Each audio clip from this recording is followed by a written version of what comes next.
Nima uchun tirikchilik, bola chaqa deb yuribmiz?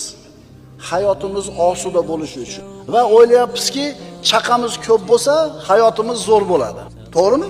Pulimiz ko'p bo'lsa, hayotimiz zo'r bo'ladi. Oyatda aytayapti, boymi, kambag'almi muhim emas ekan. Mo'min bo'lgan holda solih amalni ko'p qilsa, Alloh shu odamning hayotini pokiza qilar ekan. Boy qilib qo'ymas ekan, millioner qilib qo'ymas ekan.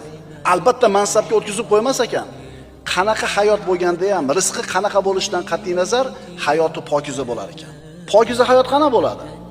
Osuda, osoyishta, xotirjam, qo'rquvsiz, qayg'u-xavotirsiz, g'am tashvishsiz hayot.